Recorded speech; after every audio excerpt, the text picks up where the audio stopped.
नमस्कार, सत्य हिंदी में आपका स्वागत है। आज हम बातचीत करने जा रहे हैं लव जिहाद को लेकर, जिस पर कई राज्य, जिसमें हरियाणा, असम, कर्नाटक और मध्य प्रदेश, उत्तर प्रदेश, ये सब जो राज्य है वो लव जिहाद को लेकर कानून लाने की तैयारी में है। मध्य प्रदेश में आपको याद होगा कि उपचुनाव के दौरान ही सीएम शिवराज सिंह चौहान ने कहा था कि लव जिहाद को लेकर हम कानून लाएंगे, और चुनाव खत्म होने के एक हफ्ते के भीतर ही नरोत्तम मिश्रा जो गृह मंत्री हैं मध्य प्रदेश के, उन्होंने कहा हम बहुत जल्दी ये कानून लेके आने वाले हैं। जो अभी फिलहाल पता चला है कि नए कानूनों के प्रावधान में लव जिहाद करने पर 5 साल तक की सजा, और जो अभी तक बेलेबल ऑफेंस था उसको नॉन बेलेबल बनाया जाएगा। यानी कि अगर शिकायत होती है तो पुलिस जाएगी उस विवाहिता के पास और उसके हस्बैंड को गिरफ्तार कर लेगी बिना वारंट के, और अगर ये अदालत में प्रूव हो जाता है तो 5 साल की सजा होगी। हमारे साथ बातचीत करने के लिए इसी खास कानून को लेकर 2 खास मेहमान जुड़ गए हैं। दोनों सुप्रीम कोर्ट के एडवोकेट हैं। मैं सबसे पहले आपका परिचय कराना चाहूंगा। आप अरविंद शुक्ला जी हैं। अरविंद शुक्ला जी क्रिमिनल के जाने माने वकील हैं और लगातार सुप्रीम कोर्ट में एक बड़ी प्रैक्टिस करते हैं। इसके साथ ही हमारे साथ अश्विनी उपाध्याय जी जुड़ गए हैं, जो रिनाउंड हैं पब्लिक इंटरेस्ट लिटिगेशन को लेकर। तो सबसे पहले अरविंद शुक्ला जी, मैं आपसे ही शुरू करूंगा। लव जिहाद, जिसका जिस शब्द को लेकर इतना देश में बवाल है, कई राज्यों में, हालांकि खासकर बीजेपी शासित राज्यों में वहां के मुख्यमंत्री इसको एजेंडा बना रहे हैं, उस शब्द की अपने आप में कोई सैंक्टिटी नहीं है। फिर इस कानून को लाने के पीछे का बड़ा मकसद आप क्या देखते हैं? देखिए, जहां तक सवाल है इस पर्टिकुलर टर्मिनोलॉजी की, अगर हम बात करें तो टर्मिनोलॉजी का कोई मतलब नहीं आता है। लेकिन कई जगह ऐसा देखा जाता है कि लोग अपनी प्रॉपर आइडेंटिटी को कंसील करते हुए ऐसी मैरिजेस परफॉर्म करते हैं जहां पर वो अपने रिलीजन को कंसील करते हैं, और जब शादियां हो जाती हैं उसके बाद ये चीजें खुल करके आती है that they do not belong to a particular religion, and then these things are transformed and end up into certain disputes, जिसमें कि जाकर के एफआईआर होती है और पर्टिकुलर लड़की जिसको कि वो शादी करके ले जा रहे होते हैं उसका एक्सप्लॉयटेशन होता है। जब ऐसी चीजें कानून की परिधि में आती है तो 376 का ऑफेंस डायरेक्टली बनता है for the purpose of rape, for purpose of other things. लेकिन चूंकि मैरिज हो चुकी होती है तो मैरिज का एडवांटेज लेते हुए, क्योंकि मैरिज के बाद रेप की डेफिनेशन अभी लेटेस्ट चेंज हुई है, उसके पहले ये कंसेंट की तरीके से मानी जाती है। मोर ओवर कंसेंशुअल रिलेशनशिप भी हो जाएगी इन कंडीशंस में। लेकिन जब मैरिज ही एक रॉन्ग प्लेटफॉर्म पर, एक कंसील्ड प्लेटफॉर्म के ऊपर, फोर्स प्लेटफॉर्म पे की गई है, तो उसके लिए ऐसा कोई प्लेटफॉर्म अभी तक नहीं अवेलेबल था कि इसको कहा जाए। अगर कोई आदमी ट्रूली लव करता है, मैरिज करना चाह रहा है, तो there is a provision available under special marriage act. Special marriage act में जाइए, आप पूरे तरीके से उसको पब्लिश कीजिए। कोर्ट के अंतर्गत, कानून के अंतर्गत उसका समय दिया जाएगा। किसी को ऑब्जेक्शन होगा तो उसमें ऑब्जेक्शन फाइल करेगा, और अगर किसी को ऑब्जेक्शन नहीं है तो मैरिज रजिस्टर हो जाएगी। ठीक है। जब कानून में इस प्रावधान की आज आवश्यकता नहीं थी, लेकिन सिर्फ इन कंडीशंस को देखते हुए जहां पर लोग अपनी आइडेंटिटी को कंसील करके गलत तरीके से शादियां कर रहे हैं, ये पर्टिकुलर आप छोड़ दीजिए कि हिंदू मुस्लिम या किसी उसमें किसी भी तरीके से, मैं कहता हूं एक मुस्लिम लड़की को कोई आदमी अपने आप को मुस्लिम बन के शादी कर ले तो वो भी तो गलत हो गया। तो लव जिहाद जो वर्ड है ना, जिहाद वर्ड, अब ये जिहाद वर्ड को आप पर्टिकुलर रिलीजन पे मत ले जाइए। यहाँ पर हम आज होली की मुबारकबाद देते हैं, होली की शुभकामनाएं नहीं देते हैं, तो ये तो टर्मिनोलॉजी है, हमारे शब्दों में आ गई है। ठीक है, तो ऐसे ठीक है आप कह रहे हैं, लेकिन प्रैक्टिकली और प्रिंसिपली में दोनों फर्क होता है। बहुत सा सामाजिक अगर दृष्टिकोण से देखें तो लव जिहाद का जहां मतलब होता है वो खासकर मतलब यही लिया जाता है कि मुस्लिम लड़के का हिंदू लड़की से शादी का। मैं अश्विनी उपाध्याय जी के पास चलता हूं। अश्विनी जी, लव जिहाद की मैरिजेस के लिए आपको क्या क्या कंटेंट की जरूरत है? उस प्रूव करने के लिए वो छलावा चाहिए, प्रलोभन चाहिए, झूठ चाहिए, फ्रॉडुलेंट बिहेवियर चाहिए।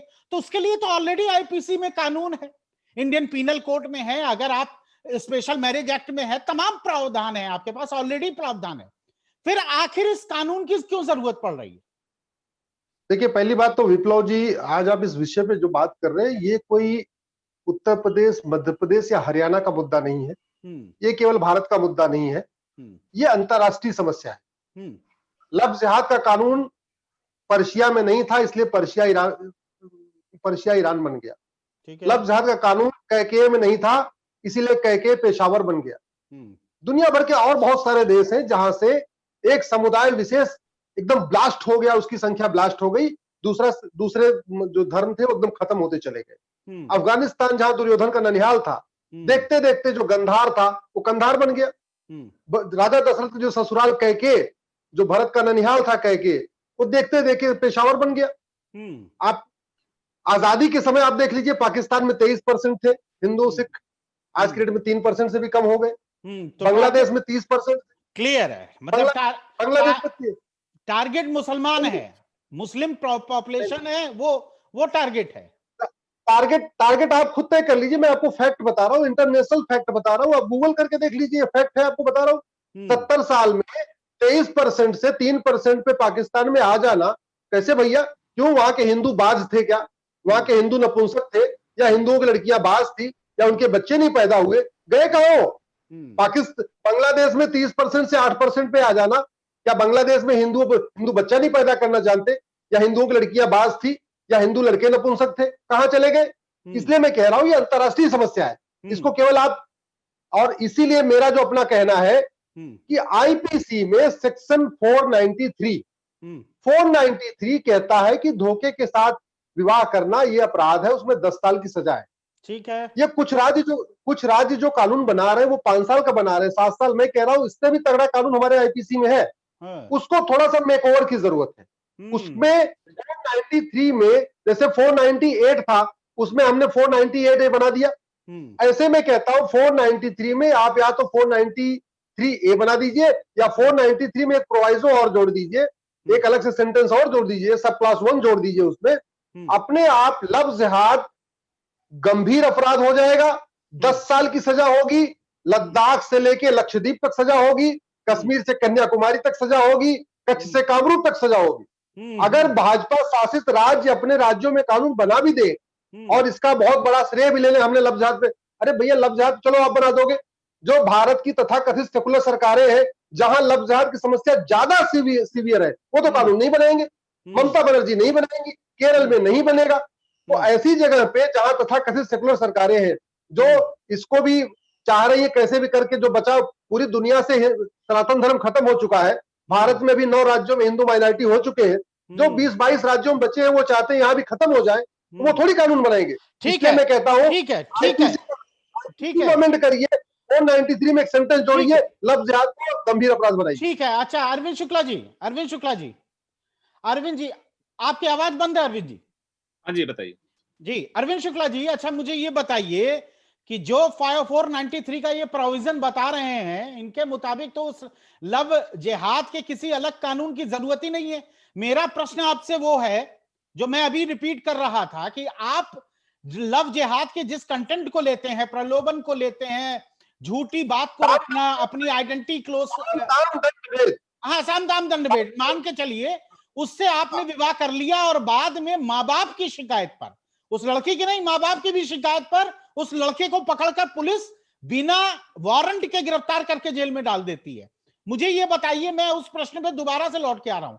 आप कह रहे हैं कि कानून की जरूरत थी, तो ऑलरेडी एग्जिस्टेंस में इतने कानून हैं, मुझे तो केवल दिख रहा है कि ये राजनीतिक, चूंकि आप जब भी देखें लव जिहाद को लेकर किसी राज्य के सीएम ने बोला, मंत्री ने बोला, वो उसकी अपनी एक राजनीतिक सोच और राजनीतिक एक चाल की तरह इसको देखा जा रहा है। नहीं, मैं बताऊं आपको विप्लव जी, इसमें सबसे पहले जो पहल अश्वनी जी ने 493 का प्रोविजंस का रेफरेंस किया है, सो 493 का प्रोविजन जो है it needs to be improvised. अभी जो 493 का प्रोविजन है उसमें cohabitation caused by a man deceitfully inducing a belief of lawful marriage, मतलब बिलीफ ऑफ लॉफुल मैरिज का मतलब क्या हुआ कि अगर आपने किसी जगह मंदिर में शादी कर लिया या कोई ऐसी शादी कर लिया जिसको आप लीगली एक तरीके से रिकॉग्नाइज नहीं कर सकते हैं, और उसके बाद आप सेक्सुअल रिलेशनशिप बनाते हैं, for a lady to believe that it is a lawful marriage, that will amount invitation and offense under 493. But when there is a concealment of the identity, as I was referring to that, concealment of identity means अपना religion ही छुपा रहे हैं। तो आप basically अगर आप देखिए तो आप उसमें 419 का ऑफेंस सीधा सीधा कमिट कर रहे हैं, because you are concealing your true identity. और जब इस प्रकार की आप आइडेंटिटी ही कंसील कर रहे हैं और उसके बाद आप किसी से शादी कर रहे हैं, आप किसी दूसरे रिलीजन को बिलोंग करते हैं और आप अपनी आइडेंटिटी कंसील करके दूसरा रिलीजन बना करके कर रहे हैं without conversion also, so that will amount an offence definitely different from what has been referred here in, because that will actually prove to be a marriage. वो 493 के अंतर्गत कवर इसलिए नहीं होगा क्योंकि वो मैरिज तो हो गई, लेकिन मैरिज किस तरीके से हुई है मैरिज किस तरीके से हुई है ये इंपॉर्टेंट है अश्विनी जी। इसमें आप देखो कि मैरिज तो हुई, लेकिन मैरिज किस तरीके से हुई है। Marriage in concealment. मैं आपसे एग्री कर रहा हूँ, मैं आपसे एग्री कर रहा हूँ, इसीलिए कह रहा हूँ 493 में एक सब क्लास जोड़ने की जरूरत है। सब क्लास जोड़ने की जरूरत है। हाँ, एक सब क्लास जोड़ने की जरूरत है, उससे पूरे देश में लव जिहाद 10 साल की सजा होगी। इसलिए मैं कह रहा हूँ राज्य जो बना रहे, जो राज्य कानून बना रहे हैं कमजोर कानून बना रहे, जो राज्य कानून बना रहे हैं कमजोर कानून बना रहे, इसमें कम से कम 10 साल की सजा होनी है और पूरे देश में लागू होना चाहिए, क्योंकि लव जिहाद कश्मीर से कन्याकुमारी तक हो रहा है, और लद्दाख से लक्षद्वीप तक हो रहा है। नहीं, मैं इसमें थोड़ा सा अमेंड करना चाहूंगा कि अगर लव ट्रू है तो इसको झूठ की आवश्यकता नहीं है। आप स्पेशल मैरिज एक्ट में जाइए जो आपके पास कानूनन अवेलेबल है। अगर लव आपका ट्रू है तो आप स्पेशल मैरिज एक्ट के अंतर्गत जाइए, कानून आपकी मैरिज को लीगलाइज करने के लिए परमिशन देता है, और जैसे ऐसी लीगल मैरिज होगी तो वो 493 में कवर नहीं होगी। लेकिन अगर वो आपकी मैरिज ही लीगल नहीं हो रही, not on the true and correct facts, तो वो 493 में कवर होती है, और उसके अंदर इस प्रकार के प्रोविजन को ऐड करने की आवश्यकता है। और मुझे लगता है अश्विनी जी को एक नया टॉपिक मिल गया PIL के लिए आज से। हाँ, और इस पे तो 100% आ जानी चाहिए। अच्छा, ठीक है, ठीक है। अच्छा, मुझे ये बताइए कि इंडियन पीनल कोड को लेकर जो राज्य सरकारों की शक्तियां हैं, क्या आपको लगता है कि बेहतर ये होता कि केंद्र सरकार इसमें स्टेप इन करती और केंद्र सरकार एक ऐसे कानून को लाने का प्रस्ताव करती? हालांकि मैं यहां बताना चाहूंगा कि होम मिनिस्ट्री का अगर फरवरी का, अश्विनी उपाध्याय जी, फरवरी का अगर होम मिनिस्ट्री का स्टेटमेंट पार्लियामेंट का देखें तो लव जिहाद जैसे शब्द को तो उन्होंने कहा कि इसकी कोई लीगल सैंक्टिटी नहीं है, ना इसका कोई कॉन्स्टिट्यूशनल वैल्यू है। नहीं, इसकी सैंक्टिटी कैसे आएगी विप्लव जी? भाई एनसीआरबी लव जिहाद के नाम पे कोई डेटा इकट्ठा नहीं कर सकता, क्योंकि कहीं वो डिफाइंड ही नहीं लव जिहाद क्या है। इसलिए तो मैं कह रहा हूं, इसीलिए कह रहा हूं कि 493 में एक सब क्लास जोड़ने की जरूरत है।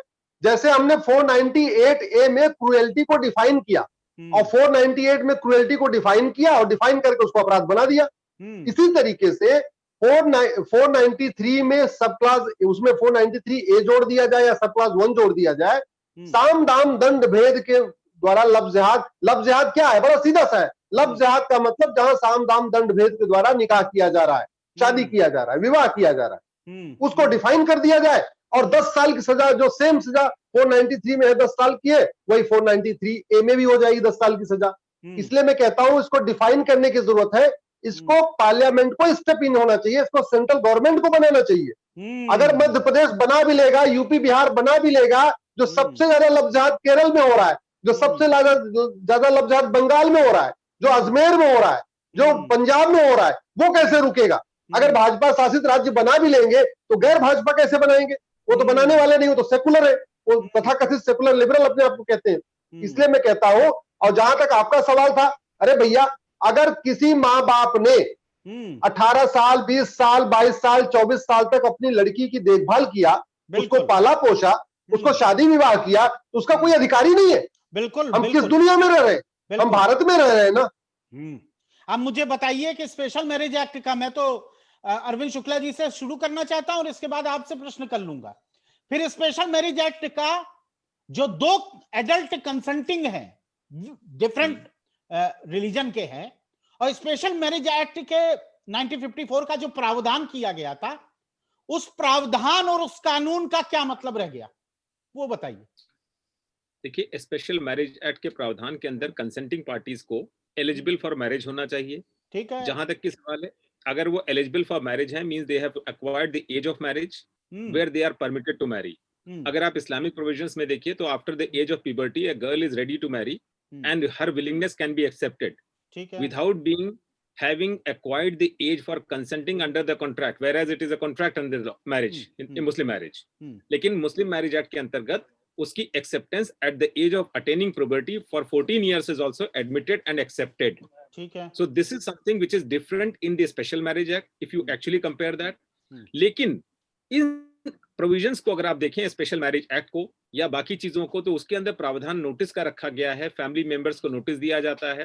अब जो वर्ड टर्मिनोलॉजी की हम बात कर रहे हैं, लव जिहाद, इसको भी अगर आप देखिए तो सरकार क्यों मना कर रही है? क्योंकि सरकार का मना करने का सबसे बड़ा उद्देश्य ये है कि जब कभी इस प्रकार की कोई शादियां होती हैं तो वो कहीं जाकर के ऐसे डिस्प्यूट में एंड होती है जहां पर सोसाइटी को बहुत लॉस होता है, सोशल राइट्स की नौबत आ जाती है, बहुत ज्यादा चीजों में कॉम्प्लिकेशंस होते हैं, और इन्हीं कंडीशंस को एक्सप्लॉइट ना हो तो ऐसे कानून को लाने की आवश्यकता है जहां पर ऐसी मैरिजेस ना हो पाए, और एजेड जो एज एक्वायर कर चुके हैं उन लोगों की शादियां होंगी, और वो भी पार्टी की कंसर्न फैमिली मेंबर्स की कंसर्न होगी। ठीक है होगा तो लेकिन राज्य सरकारों के मामले में अभी तक उन्होंने ऐसा कुछ कहा नहीं है। मान के चलिए 25 वर्ष की हिंदू लड़की है, उसने 25 वर्ष के एक मुस्लिम लड़के से, दोनों कंसेंटिंग है, दोनों अपनी वयस्क उम्र के हैं, दोनों पढ़े लिखे, उसने शादी कर ली है। नए कानून के, राज्यों के नए कानून के मुताबिक अगर माँ बाप भी कंप्लेन कर देंगे तो पुलिस आएगी और कहेगी कि उस लड़के से चलो जेल चलो और हम प्रूव करेंगे, जबकि लड़की कंसेंटिंग है। अब मुझे ये बताइए, मेरा थोड़ा सा मैं 2 सेकंड और लूंगा आपसे। मुझे ये बताइए, जिस समय वो गिरफ्तार करके, उस लड़के को गिरफ्तार करके अदालत ले जाएंगे और कोर्ट उसको अगर 14 दिन की रिमांड दे देती है या उस पर मुकदमा चलाती है, जिस ड्यूरेशन से वो जेल में रहेगा, उस लड़की के अधिकार का क्या हुआ? आप मेरी बात का पहले पूरी तरीके से शायद इसका अर्थ नहीं समझ पाए जी। जहां पर मैंने स्पेशल मैरिज एक्ट या बाकी marriages under different religion and act की बात कर रहा हूं, चाहे वो हिंदू मैरिज एक्ट हो, चाहे वो मुस्लिम मैरिज हो, राइट, या स्पेशल मैरिज एक्ट हो, अगर कोई भी marriage legally valid covered under law है, then that is not a subject matter of a challenge. But when there is a concealment of identity and marriage has been performed in concealment of the identity, so it requires a special law to be invoked. It requires a special law to be invoked because there has to be, now you see, as I had been telling you, if any relationship has been made by two persons by consent and that too in concealment of the identity, आपने अपना पूरा identity conceal कर दिया, झूठी identity के ऊपर marriage कर दिया, तो वो मैरिज आप बताइए कितनी स्टैंड करती है? मैरिज भी हो गई लेकिन वो स्टैंड कहां कर रही है? इसके लिए कौन सा कानून अभी आपके किस तरीके से कह रहा है? अगर आप हिंदू मैरिज लेते हैं तो हिंदू मैरिज के अंदर दोनों हिंदू होने चाहिए, अगर आप मुस्लिम मैरिज लेते हैं तो दोनों मुस्लिम होने चाहिए, और अगर इंटर रिलीजन मैरिज है तो स्पेशल मैरिज एक्ट के अंतर्गत होनी चाहिए।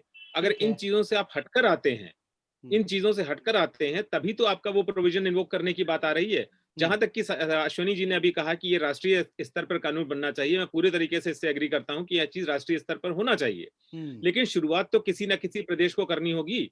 अगर आज एक प्रदेश शुरू कर रहा है और उसके अंदर वो स्टेट एक स्टेबिलिटी पे आ जाएंगे जहां पर ना इस प्रकार की शादियां होंगी, ना ही इस प्रकार के हिंदू मुस्लिम राइट होने की नौबत आएगी, और लोगों के अंदर भी एक जैसे कहते हैं डर पैदा हो जाएगा कि अगर मैंने ऐसा किया तो मैं एक कानून के अंतर्गत अपराधी की प्रवृत्तियों में आकर के जेल चला जाऊंगा, तो शायद ये चीजें और ज्यादा रुक जाएंगी। नहीं तो क्या राज्यों के, अरविंद जी, क्या राज्यों के इस तरह के कानून बनाने से, चाहे उत्तर प्रदेश हो, हरियाणा हो, असम हो, कर्नाटक हो, राज्यों के अपने कानून बनाने से, अमेंडमेंट करने से डिस्पैरिटी उस कानून को लेकर नहीं उपजी? बिल्कुल नहीं होगी। आप बताइए, बहुत सारे ऐसे कानून हैं जो कि स्तर पे राज्य के ही होते हैं। यूपी गैंगस्टर एक्ट है, ऐसे 50 मतलब जाने कितने एक्ट हैं जो उत्तर प्रदेश के अपने हैं, मध्य प्रदेश के अपने हैं, अलग अलग सरकार अपने अपने हिसाब से लेती है। इसी प्रकार से अगर किसी सरकार ने अपने विवेक से ये बनाने की शुरुआत किया है, तो वो शुरुआत आज किसी एक स्टेट की है, बाकी दूसरे स्टेट उसको अडॉप्ट करते चले जाएंगे, और उसके बाद एक स्टेज वो आ जाती है जहां पर आईपीसी के अंदर अमेंडमेंट हो जाएगा और 493 इंट्रोड्यूस हो जाएगा या कोई दूसरा प्रावधान इंट्रोड्यूस कर दिया जाएगा। तो ये तो कहीं ना कहीं एक शुरुआत की आवश्यकता है, और अगर शुरुआत हो रही है तो मुझे लगता है इसको, मैं तो सही मायने में कहूंगा, इसको हम लोग मीडिया में ला करके, पब्लिसाइज करके, एडवर्सरीज ना डिस्कस करके इसको पॉजिटिविटी की तरफ ले चलें कि दोनों रिलीजन्स के लिए ये सिक्योरिटी एंड सेफ्टी का मेजर है। अरविंद जी, जी अश्विनी जी, मैं आपसे प्रश्न ले रहा हूं। अश्विनी जी, क्या आंकड़ा सरकार ने, अभी तो मैं तो नहीं देख पा रहा हूं कि कोई आंकड़ा किसी राज्य सरकार ने एनसीआरबी डाटा की तरह घोषित किया कि इतनी लव जिहाद की मैरिजेस हुई हैं और इतनी फेक हैं, इतने में आइडेंटिटी छुपाई गई है, इस तरह का कोई डाटा आपके जहन में आ रहा है? नहीं, डेटा की दिक्कत यह है कि चूंकि ऐसा कोई कानूनी नहीं है, तो जब कानून नहीं है तो डाटा वो किस कॉलम में जाके उसको इकट्ठा करें, किस कॉलम में उसको जाके इकट्ठा करें, वो दिक्कत आ रही है ना। जहां तक दूसरी बात, में विप्लव एक बड़ी गंभीर बात कहना चाह रहा हूं जी।